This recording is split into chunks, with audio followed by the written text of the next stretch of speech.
Hezbollah নেতা কাসেমের television বক্তৃতা। রেজার হামলার প্রথম বার্ষিকীতে হুঁশিয়ারি বেইরুত।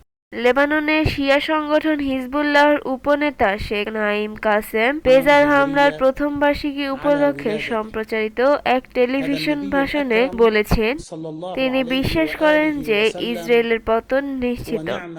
আল-মানার টেলিভিশন এই ভাষণের বিবরণ প্রকাশ করেছে। শেখ কাসেম তার ভাষণে আহতদের উদ্দেশ্যে বিশেষভাবে কথা বলেছেন এবং তাদেরকে পৃথিবীর জন্য পথপ্রদর্শক বলে আখ্যা দিয়েছেন। তিনি আহতদেরকে ক্ষতিগ্রস্ত হলেও ধীরস্থির ভাবে সেরে ওঠাকে সর্বোচ্চ বিজয় হিসেবে উল্লেখ করেছেন এবং বলেছেন যে তারা পরীক্ষায় জয়ী হয়েছেন। কাসেম আরও বলেন, প্রেজারে নিহত ও আহতরা আল্লাহর প্রতি আনুগত্যের প্রতীক এবং চিরন্তন জীবনের প্রতীক।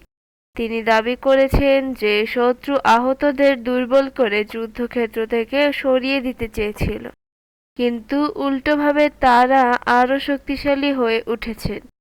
শেখ কাসেম বক্তব্যে বলেন যে আহতরা ইসলামের বার্তার সঙ্গে একাত্ম এবং তিনি বিশেষভাবে মুহাম্মদ সাল্লাম ও তার পরিবার, ইমাম খোমেনি ও ইমাম খামেনির নীতি আলোচনার সঙ্গে তাদের সংযুক্তি উল্লেখ করেন।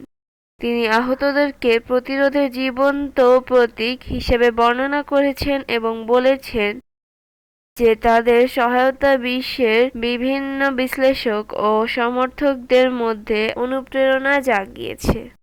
টেলিভিশনে দেওয়া ভাষণে কাসেম ইসরায়েলকে ক্ষতিপূর্ণ দখলদারিত্ব ও অপরাধের উপর প্রতিষ্ঠিত বলে আখ্যা দিয়ে বলেন, ইসরায়েলের পতন হবে। তিনি বলেন, মুক্তি না হওয়া পর্যন্ত শাহাদাত, যা তার ভাষ্য চিরন্তন বিজয়কে প্রতিনিধিত্ব করে। এই বিবৃতিতে তিনি আহতদের ধৈর্য ও দৃঢ়তার প্রশংসা করেছেন এবং বলেন যে তারা যুদ্ধে পরাজিত নয়, বরং ভবিষ্যতের প্রতিরোধে গুরুত্বপূর্ণ ভূমিকা পালন করবেন।